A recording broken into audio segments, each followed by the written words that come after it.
नमस्कार मित्रांनो, मी योगेश आयरे. आपले farm Ayare goat farm and poultry farm Malgaon. हे आपले ब्रीडिंगचे चिक्स आहेत मित्रांनो. तुम्हाला त्यांच्या खाली लिंबाचा पाला टाकलेला दिसतच असेल व्हिडिओमध्ये. तर आपण हा का टाकला आहे तर ते मी तुम्हाला सांगणार आहे.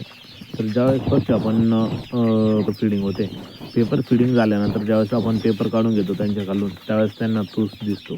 मग तूस दिसल्यामुळं काय होतं, ते ना पूर्ण तूस कोरायला लागतात. मग त्यांचं खाद्य खाण्याकडे आणि पाणी पिण्याकडे दुर्लक्ष होतं. ते दिवसभर तूसच कोरत बसतात.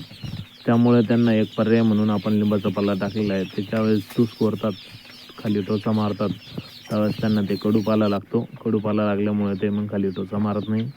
मग ते पुरेपूर खाद्य खातात, पाणी पितात आणि आजारी पडत नाहीत.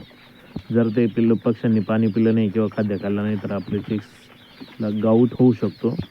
त्यामुळे आपण त्याची काळजी घेतली पाहिजे, जेणेकरून आपला पक्षी ज्यावेळेस आपण पेपर फिडिंग झाल्यानंतर पेपर काढतो त्यावेळेस त्यांना खाली तूस कोरले नाही पाहिजे, असं आपण त्यांचं नियोजन करायचं.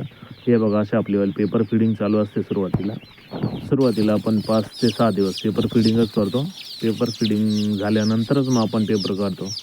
आणि पेपर फिडिंग करायचं असताना रोज पेपर चेंज करत असतो आपण. त्याच्यानंतर मग त्यांना आपण तूसवरती सोडतो. तूसवरती सोडल्यानंतर मग ते व्यवस्थित खाता पिता फिरतात आणि मोठे होतात. मग त्यांना ब्रूडिंग करतो आपण व्यवस्थित. ब्रूडिंग हे आपण कंप्लीट 30 दिवस कंपल्सरी करत असतो.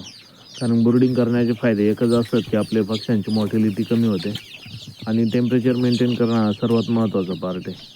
ब्रूडिंगमध्ये तुम्हाला किती टेम्परेचर ठेवलं पाहिजे ते सर्वात महत्त्वाचं माहिती पाहिजे. हे बघा, अशा आपल्याला चिक्स 1 महिन्याच्या होसपर्यंत आपण त्यांना ब्रूडिंग रूममध्येच ठेवतो आणि मग त्यांना असं ओपन फिडिंग ठेवतो.